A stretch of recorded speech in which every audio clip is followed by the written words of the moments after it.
So this is a really important point having to do with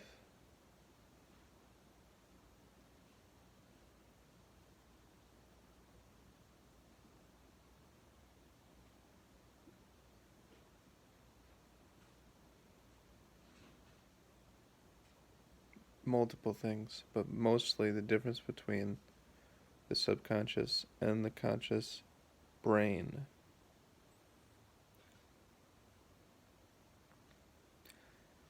And how this relates to narc abuse and narc recovery.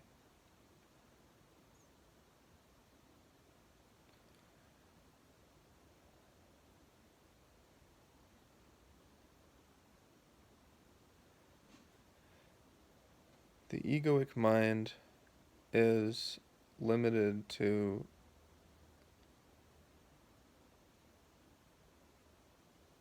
a very small, repetitive, circular series of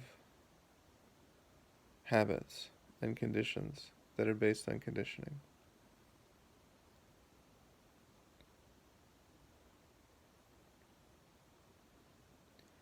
When you're around people that are suppressive, that are narcissistic, or even just suppressive, what happens is this.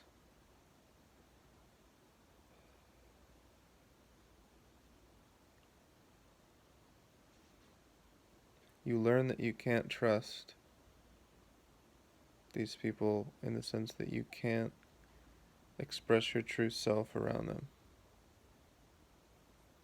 And if you're raised by a narcissist, then that happens at an earlier age, and it affects your development.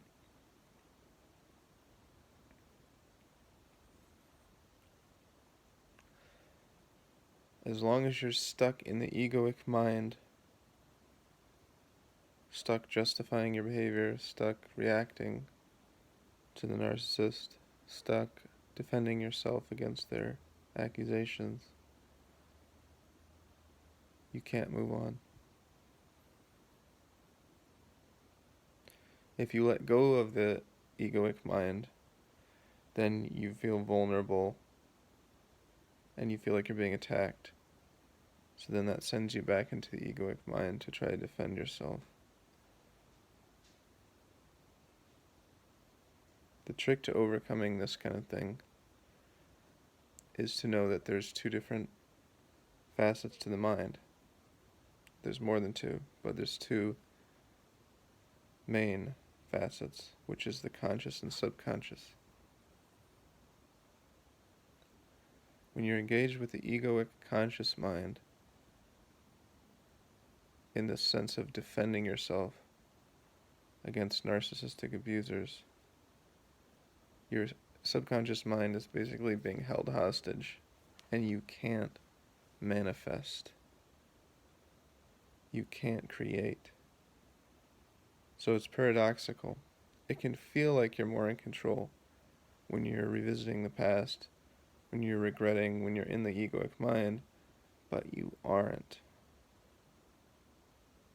You're in the grip of these suppressive people. When you aren't in the egoic mind, you feel exposed, you feel vulnerable, you feel like you're being attacked.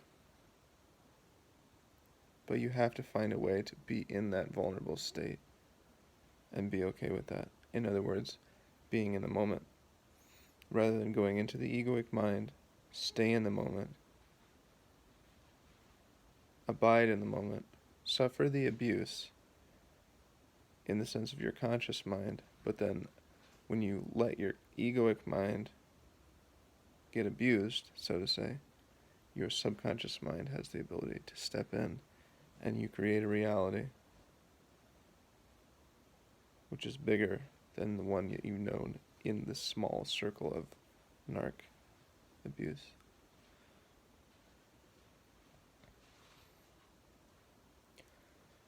So this is about learning to be in the moment and functioning in the moment, in the face, and staying in that vulnerable space without flinching, continuing to be in that space. and realizing that just because you don't feel like you have control with the conscious mind,